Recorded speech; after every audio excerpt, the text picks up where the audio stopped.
Hello and welcome to the Mums Mean Business online event brought to you by Business Crowd. My name's Laura Morrison and I'm from the Game Changer Consultancy working with business owners to develop.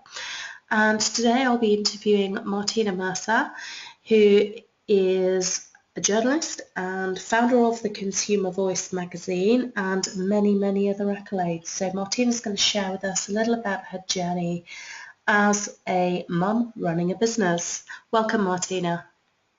Hello. So tell us a little bit about the businesses that you're running at the moment, because you have what I'd see as quite a portfolio career of different interests, which is a little bit unusual compared to some of the other mums that we've interviewed. Yeah, I've always been a little bit like that. I've always wanted to have my fingers in lots of different pies. But the Consumer Voice, that one, I've handed over the reins to that one, but that actually started because I was quite angry with the way that my mum was being dealt with by cowboy builders and whatnot after my dad passed away. And she didn't really have anywhere to go to get refunds. She lost quite a few £1,000s through dodgy conservatories and building works and whatnot. So that started from that. But the common theme through all my businesses has always been writing, copywriting.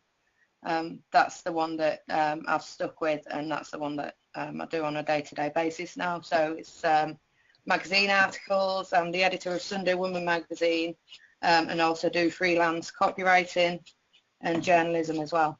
Mm-hmm. So tell us a little bit about Sunday Woman magazine. How is that growing for you? Sunday Woman magazine has really taken off actually, because it's actually fit a gap in the market, because we started it because the Cosmopolitan magazine is for young women that don't have children.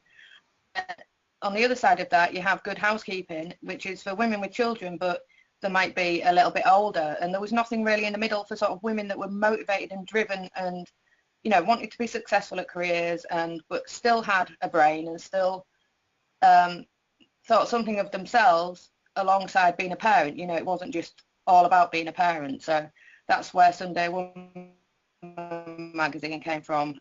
So yeah, that's resonated with a lot of people. A lot of women actually feel there was a gap in the market there. Yeah, I think you're absolutely right. I was in a news agency the other day and I was looking and thinking, you know, when you want to read a magazine and everything was about either having babies, which is lovely, you know, I've got a 4-month-old baby at home myself, or it was about weddings. Well, okay, that's something you do once. Or as you say, it's the magazines targeted towards the younger audience, or actually a little bit older. It almost feels like almost sort of 50 plus and a slightly different demographic. There's not really a great deal that does cater to this kind of generation in between of people who I guess are kind of probably 30s to early 40s that are really in the early stages of child rearing, but also that thing of wanting to reclaim identity through their running their businesses and through their career aspirations. So I think that's really, really important that, you know, you're looking at that demographic that's kind of almost underserved, really.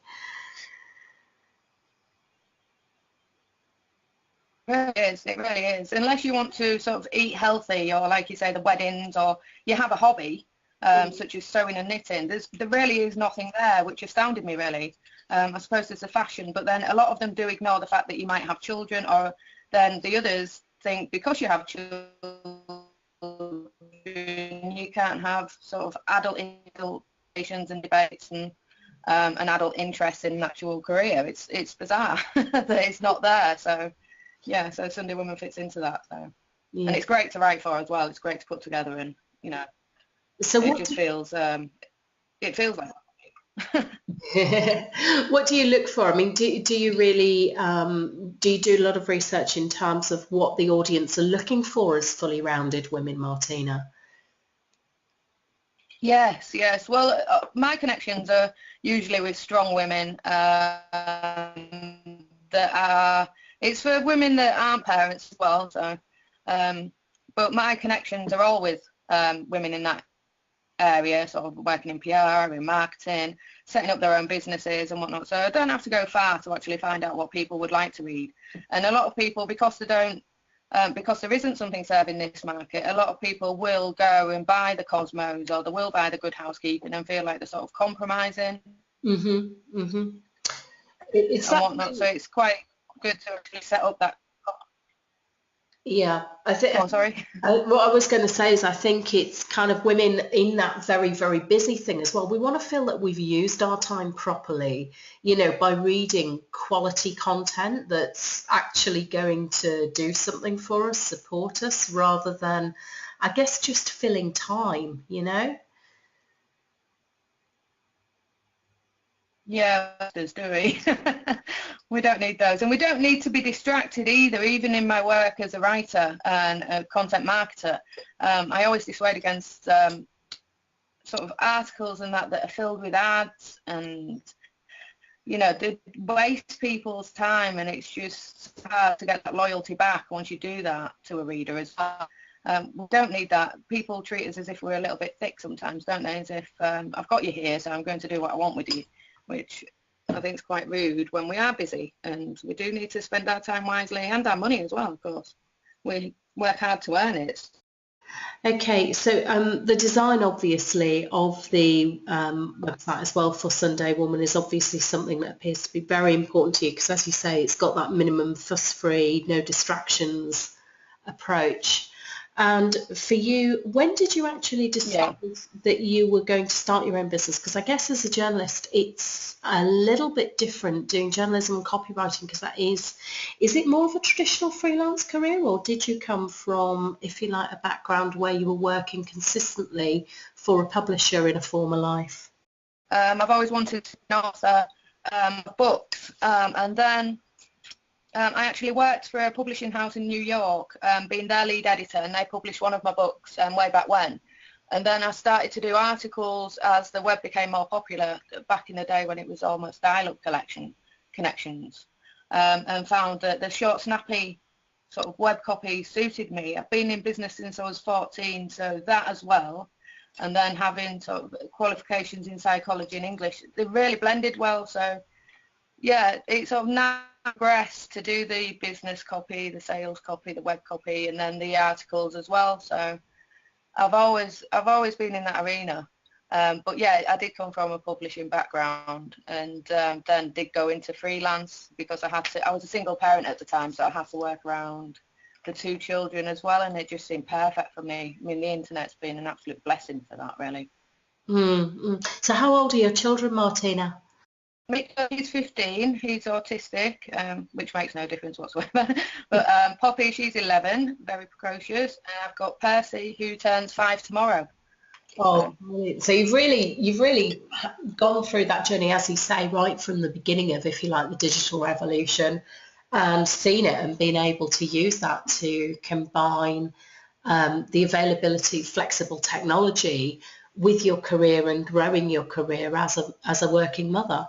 Yeah, exactly. I mean, I became an author, and then when I was a single parent for quite a few years, I realised that I needed to actually develop my qualifications, because I left school at 14 to set up my own business in a little shop, a little bookshop.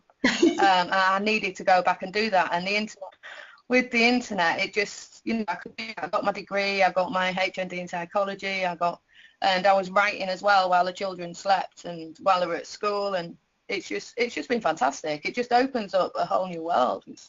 It's amazing. It really is. It sounds like you're a born entrepreneur with an absolute natural curiosity about things. I think so. It could be that, or that I just like being in control. I don't know. No, I'm good at working as a team and with other people. But yeah, yeah. Since I've been younger, my father was in business all the time, and when I was 14, I remember actually sat in a lesson with a teacher that I absolutely despised, and I thought, do you know what? I'm not getting paid to be here. So that's when I set up my own business and left school. Excellent. Yeah.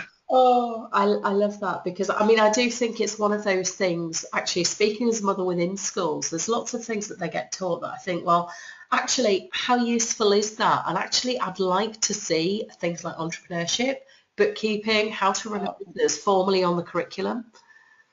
Yeah, I completely agree. My son is 15, and like I said, he's autistic, so he needs a little bit of a different sort of handling by the teachers, and he needs something different to actually keep his interest. And I've just set him a little challenge. We've been going to the car boots, and I gave him £20, and I've set him a challenge to actually, and then I said if he does, I'll match it. So that's what he's going to do over the summer holidays. He's going to try and double his money by buying little things from the car boots and that, like little Matchbox cars and whatnot. Yeah, is he going to sell them on eBay? So he's doing research with all. Yeah, he's already got a few up there. He's doing well. That's absolutely he's really interested. Yeah, because I understand. He has a great love of history as well. He's got a great love. Sorry. Yeah, he loves history, so it's fantastic to actually see him with all the antiques guides and learning the stories behind them and that as well. So yeah, but I've done it with all the children because Poppy, my 11-year-old, she loves ducks, and we've actually got about 29 ducks at the moment, and they're all hers, and she keeps breeding them, and they're taking over my garden, which I absolutely love my garden, so I'm not happy about that. So I've told her she can carry on breeding the ducks as long as she can actually make the money from the ducks to sustain them, to feed them, and to keep it going. So now she's trying to breed like rare breeds and whatnot, and we've got a little sign at the end of the drive, and eggs for sale and that. So yeah, they're all doing it. Oh, absolutely. I love that because, I mean, I was encouraged when I was a kid as well. My dad used to breed tropical fish, and I had my little goldfish, but it was quite a rare sort of goldfish. And I remember one of his fish buddies coming round, and this guy really, really liked this fish. So my dad was like, okay, are you going to sell your fish to this guy? So I was negotiating when I was about 6, 7 years old. It was really funny. And then, horses, that was the other thing. So buying and selling horses, but there you go. That's another life and another time before my corporate career. But I do think it is really important, the example that we get to set our children as business owners, isn't it? I mean, you've obviously inherited your interests from your father and then passed it down with your children. And I see my girls as well kind of copying what I'm doing. I've got Avid sitting writing books at the moment in the Easter holidays, which is just fabulous to watch how they develop that work ethic from watching their parents. Yeah. Oh, lovely. Yeah, Poppy's entering quite a lot of writing awards as well. She's doing that as well. It is lovely, isn't it? Yeah. So tell us a little bit about your own awards and recognition that you've had for the work that you do as well, because I'm just in awe of how much you've managed, created, and you're juggling all of that whilst juggling 3 children. I'm sure there's loads of tips that I could learn.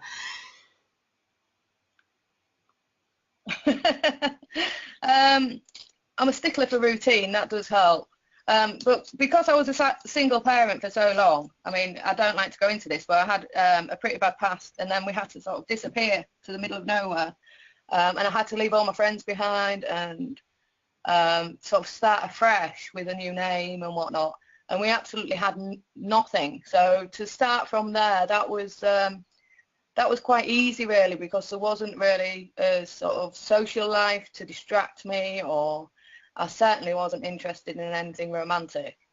So I just worked and worked when the children were at school and when they slept, and they'd work with me. And I used to clean caravans on the weekend while I was writing, just to sort of pay the bills, clean holiday homes, and that would pay the bills while I sort of studied and got my writing out there, got the articles out there. I remember being paid for my first article. I got paid $1 for my first article, and me and the kids jumped up and down because I was actually being paid for my writing for the first time. That was amazing.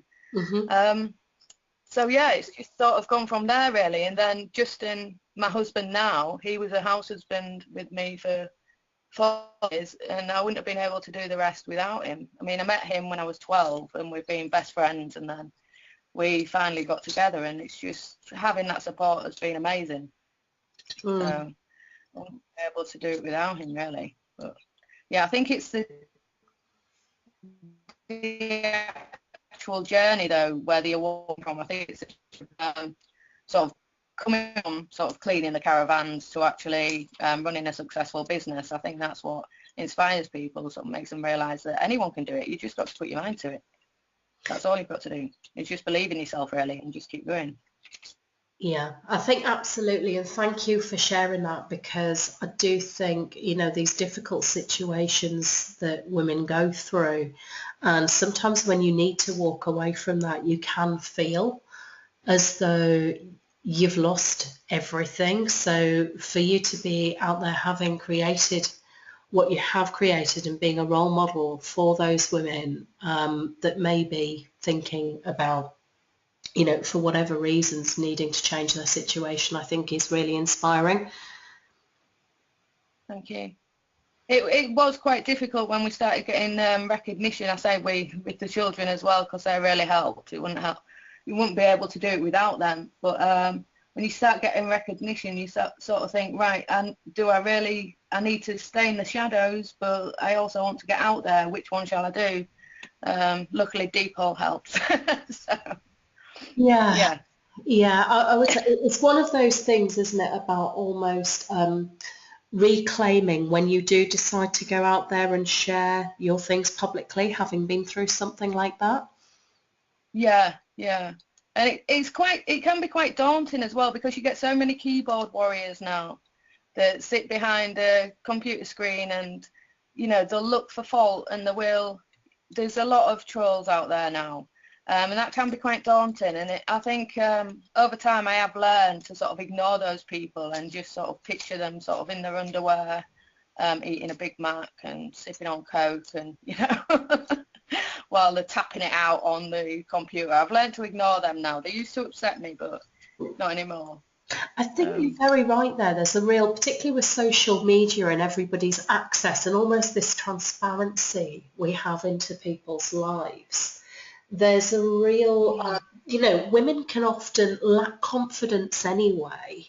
And then when they put themselves out there to be on the receiving end from trolls, and particularly women who are high profile, you know, particularly within kind of feminism movements or advocating women's rights, you know, to be on the receiving end of that is also really not pleasant.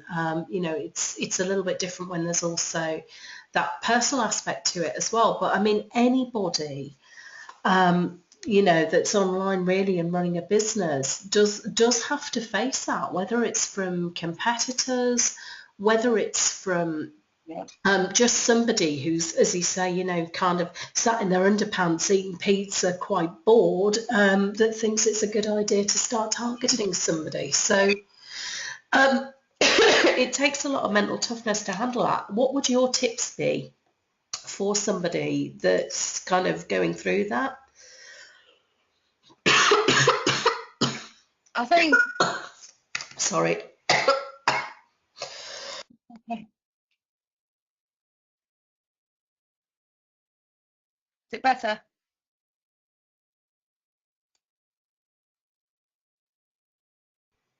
Yeah, I just had to mute there, Martina. Oh, apologies. That's fine. That's fine. What's your tips be? That tickle, it won't go away.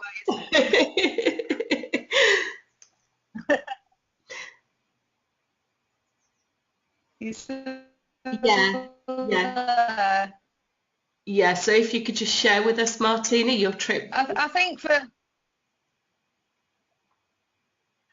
I've come across quite a lot of trolls and whatnot. Just recently I got over 3,000 comments on a little comment that I put on a BuzzFeed article about who was voting for Trump. I was just asking who was voting for him, and I actually received death threats and that just from this little comment that I made, which was absolutely ludicrous. And in the past, receiving things like that, my heart would have gone up, and I would have got quite upset, and I'd have been unable to sleep, and I would have responded as well, probably with quite a lot of anger, trying to change the person's mind or trying to give them a different view, because everybody, you want everybody to like you, don't you? It's sort of something deep inside you.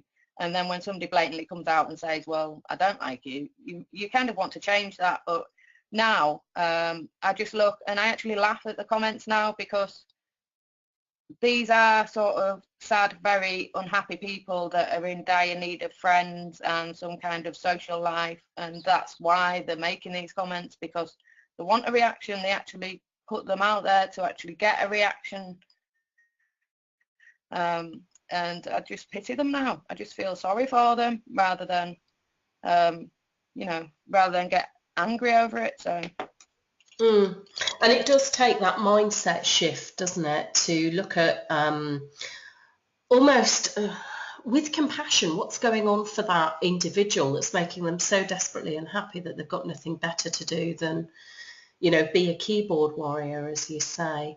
But I've found that as well in business, almost a need to detach from kind of what's going on with things like that. You are always going to have people who love what you do. There's always going to be people that you can't please. It's as they say, you can't please all of the people all of the time. And, to learn not to take that personally, because I think in the early days of business, certainly what I've seen, I mean, I've been running my business full time since coming out of corporate for a couple of years. And what I've seen is other women also get really, really kind of hung up on what other people think about them, what other people are saying about them. And I see them, in terms of from visibility on social media, almost shrink back and stop celebrating what they're doing, stop celebrating their successes. And that.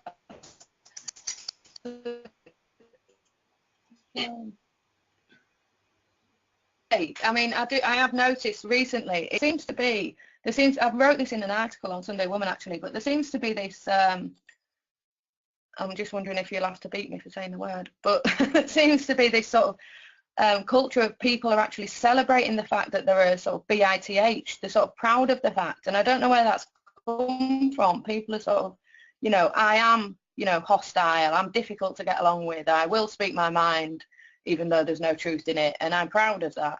And I really don't know where that's come from. It sort of spawned a lot of articles and a lot of sort of social media where people are saying, I've got so-and-so on my friends list, I don't like the person that posts like updates about going to the gym or brags about an award they've got, or, post pictures of the children. It's like, why is it any of your business if, personally, I've got friends on my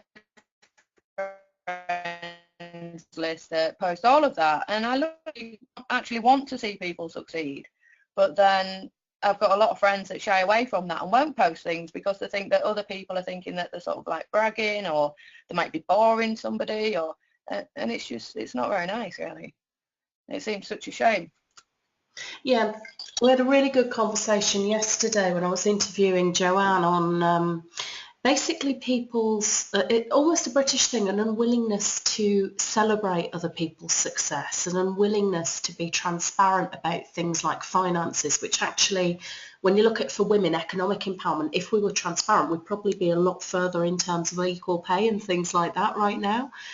But I do also think, as you say, there is this thing, and I've seen the shifts come, particularly through what I've called mompreneur type businesses. There's been an explosion of people who are advisors, coaches, whatever, and you've seen the marketing go from, the very glossy marketing through to this, almost as you say, this celebration of, oh, we're a badass, we're bitches, we're this, we're that, and it's interesting because I think, when you're marketing and you're putting your stuff out there, you've got to speak with your own voice, as you'll know, and be authentic. But there is also a thing of, okay, well, how authentic is that really? Or are you putting that on because that's what seems to be the zeitgeist right now? Yeah, exactly.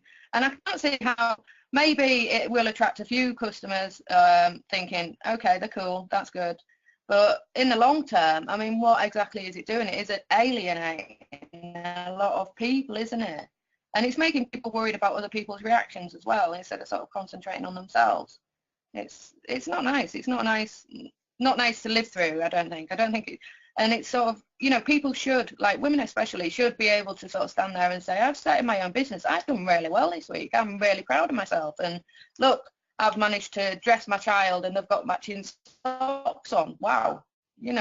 But they can't do that because they're just all these other people that will respond with sarcasm or bitchiness.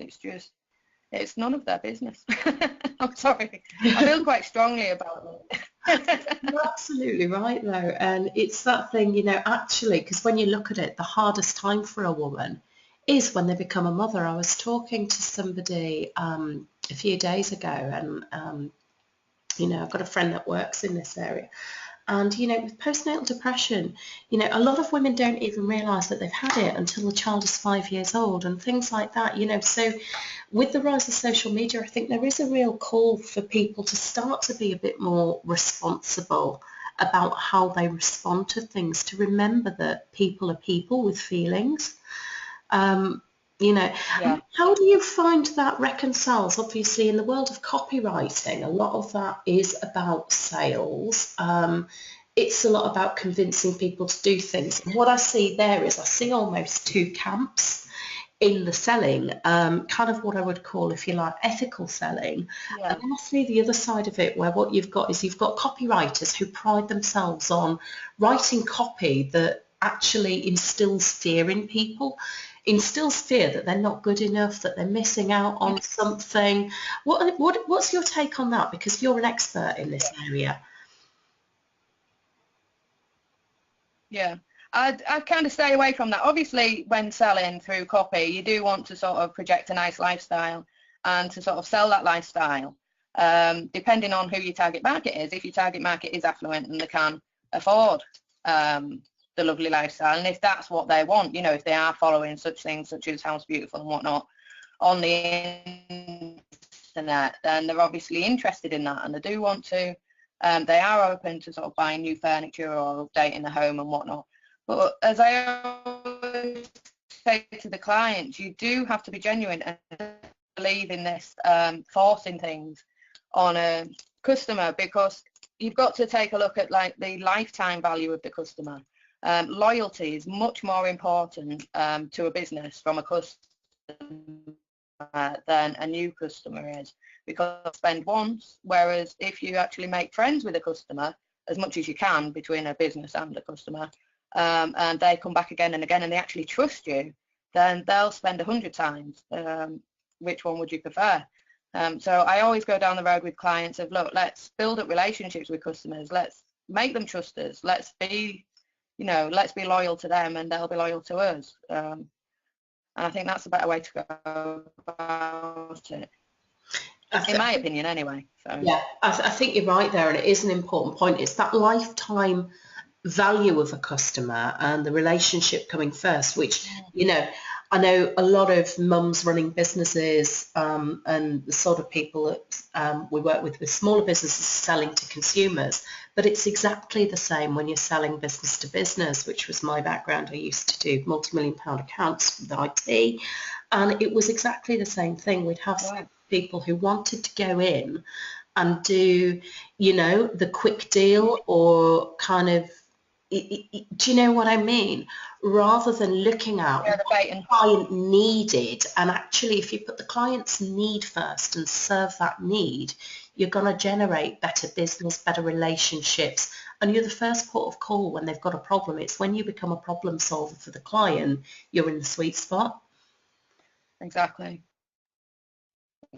There's that thing as well, buyer's guilt, which is what I try to eliminate with all, as you'll see, the articles on the web and stuff where I give advice on it. And I do try to eliminate buyer's guilt, because you can sell something, maybe you sell something for £50, £100, but if you can eliminate that buyer's guilt, where we all go out and we say, right, okay, that's a lovely pair of shoes, I really want it, I've just got paid, I'll buy them. But then a week later you're looking at that pair of shoes thinking, I really shouldn't have bought those. That's the buyer's guilt, where you don't, and it's a negative experience, it's a negative emotion that you feel. Whereas if you can sort of eliminate that and make people still feel happy about their purchase a week later, which you need to do by not doing the completely hard sell and sort of forcing it down the throats and making them buy right there and then you do have a customer for life, I think. Because they'll come back and they'll want to replicate that. They'll want to feel those happy feelings again. They won't come back and buy because they won't want to feel the buyer's guilt again. So they will avoid future, they'll think, well, no, I didn't feel good, walk down the other street, instead. So, and they will avoid it. And I think we've got more sophisticated consumers now as well. They're wise to how the marketing landscape is changing. But I also think, as you say, that thing about eliminating buyer's guilt is also something that can be used really well as a force for good, as a force for change. So if you look at something like Tod's, the shoe company, so you buy a pair of shoes from them, they make sure that they're providing a pair of shoes in a developing country. Things like that, we can, as businesses and responsible business owners, even at the micro level, take these sorts of decisions every day that can actually do some good and support our businesses and create connections and loyalty with our clients. Yeah, and after sales is so important as well, isn't it? The aftercare. A lot of companies, even the biggest companies, do forget once they've made that sale, that's it. That's sort of like the end of the relationship. Whereas the ones that do excel are the ones that actually put time and a budget into sort of the aftercare as well. They're the ones that are excelling at the moment. Yeah. I mean, my gut instinct on this is, certainly in the business that I used to, probably about 20% used to come from that ability to nurture the existing clients who've already put their faith and trust in you to deliver something. If you manage those relationships well, show me a business owner that actually wouldn't want to improve their revenues by 20%, double-digit growth year on year. Yeah. There is actually a nice statistic. I don't know where it came from, but apparently it costs less. It costs more to actually acquire a new customer than it does to nurture an existing customer. And in the end, you'd get a bigger return on investment anyway, nurturing the existing customer than you would trying to get a new one. That's interesting, because there's a lot of focus for people on growing tribes and things like that. And actually, sometimes it's a case of actually, for people in business, to look at what's around you, look at who's already connected with you, connected with your company. It's not necessarily always a numbers game. And I think maybe as people have been misled a little bit that it is. Yeah, I agree. Yeah.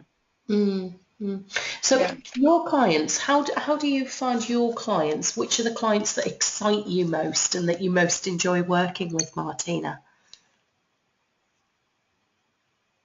The ones that excite me the most are the ones that actually do understand the importance of like quality content, of taking the customers or the readers even with the magazines on a journey and providing that, and the ones that we've just talked about, the type of business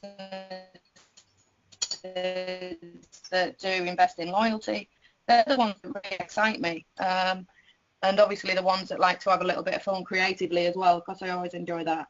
But I've found clients through word of mouth more than anything else. It's just spread, and that's where all business comes from. It's just referrals and word of mouth. So. So how much time do you spend? I mean, one of the conversations that we've had on some of the other interviews is about actually networking, going out and meeting people. And we're not sure whether it's networking or if it's actually genuinely going out and being social. But, I mean, obviously you've been in the business a long time. How have you seen that work for you and evolve for you as things have changed? Because I guess sort of, going back a few years, there weren't that many networking groups. It's a relatively recent thing over the last 8 years or so. You could, if you wanted to. You could go out every week with these, couldn't you? It's a little bit different for me, because with me being sort of a part-time magazine editor, I also get invited to all the press launches and that as well. Of course, with me being a mum and it sounds awful, but my free time, I really need to sort of, I need to decide where it's going to go. The children will get a little bit jealous if I'm sort of like, okay, I've got the weekend off, I'm popping up to London to go for a night out and a press launch and whatnot, So I really need to pick those networking events sort of carefully. So I don't attend as many as I want to, but I do think they are important in meeting new people, and I think it gives us a little bit of a break, and especially when you are working at a computer, and a lot of us are in a home office to cut down on overheads, and we need to get out there and see more people, because when you're working for your own business, you don't have the office party, do you? You don't have that sort of human interaction, and it's lovely to sort of meet people of like-minded people, you know. I think that's really important, but I don't do enough of it. I really don't. One of the things that I find effective for me with that is to be really strategic. So a lot of mine is done either through speaking or it's attending conferences, which are in kind of specialist areas that I work with. So I think you're right, it is that thing where you've got a family. It's about really looking at the events that are going to give back the most value, that have got the right attendees, and actually, as you've pointed out, like with the press launches, the right attendees, sometimes it's not necessarily your customers, it's the influencers and the channels to market. Yeah, too right. Yeah, I completely agree. So for any mums that are thinking of starting a business or are already managing a business with children, what would be your words of advice and your top tips for them, Martina? My first word of advice would be get childcare. That's the one thing that really, really helped me. It's you do. I see so many. So you can do it. I mean, I was working yesterday with my 4-year-old on my knee, and he was sort of playing on paint while I was writing an article. I wouldn't recommend it, but you know. But you can do it. But I see so many struggling because they think, well, no, I haven't got a lot of money. I don't want to pay for childcare when I'm basically pursuing something that I really enjoy. They kind of almost feel guilty for setting up the business because it's something they enjoy. But actually getting childcare and being able to sort of focus on it 100% while the child is in sort of summer school or a wraparound school service or an after school club, I think that makes a business sort of take off a lot quicker and makes you actually see a return on actually the work that you're putting in as well. And I think it benefits the children too, because you can do that and then you can switch off when they come home from school or when they come home from focus on the child. Now I've done everything, you know. Otherwise 50% to each and never giving each one 100%, you know. I think that's the best thing I did, was actually sort out the childcare and make sure there was money available for it, and put aside the days where there would be in childcare and I would be able to concentrate solely on the business.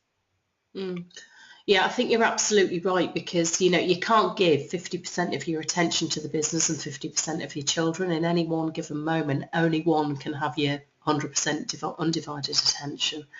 Another nice idea that I've come across within the Easter holidays, particularly because childcare is a bit of a hot topic at the moment, is, you know, looking at having cooperatives locally as well. So I think if there's women who, you know, perhaps are struggling with budgets and things like that, are there 2 or 3 friends that they can get together with and sort of basically get together and take it in turns, so that each one gets a bit of time to focus on what they're doing in their business. I really like that idea in one of the mums forums I was in.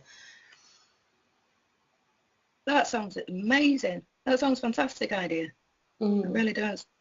I know when I was first starting out, because I was working from home and I wasn't living in the middle of nowhere then, I was actually in a sort of town next to a lot of friends and that. In the Easter holidays, my friends used to actually drop their children off with me. Because they sort of assumed because I was working from home that I had this free time to look after their children while they went sort of shopping and things like that. And that was in my more timid phase. I've grown a pair since then, but yeah. I think the clue is in the word working from home. I worked from home for most of my career anyway, and I do get that. Friends and family don't understand that working means working. It means please don't phone us up for a chat about whatever. Don't. Oh, but yeah. I get my mum, can you do the man and wait for the washing machine repairman and things like that? No. But yeah. Admittedly, it is easier now with mobile phones and all the lovely tools we've got, but yeah, focused working time, definitely that. Oh, brilliant. And so where can people get in touch with you and find out more about what you're doing, Martina? I'm quite active on Instagram at the moment. I'm really easy to find. Once you know my name, which is Martina Mercer, I'm really easy to find because, like I said earlier, I've been on the internet since the dawn of time, so I've managed to secure everything that's got my name on it. So on Twitter, it's Martina Mercer. On Instagram, Martina Mercer. I do a little bit of YouTube presenting and whatnot now as well, which I quite like. I enjoy it. I don't know if anyone else does, but yeah, I've got a channel on there as well, so I'm really easy to find once you just put my name into a search engine. That's it, really. Or go across to the Sunday Woman magazine or the Consumer Voice, and they're just sundaywoman.com and the consumervoice.co.uk.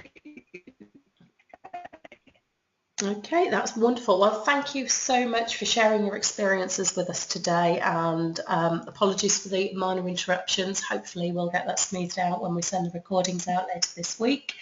And have a fantastic day, Martina.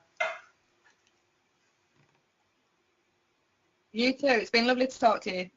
Thank you. Bye. Thanks. Bye.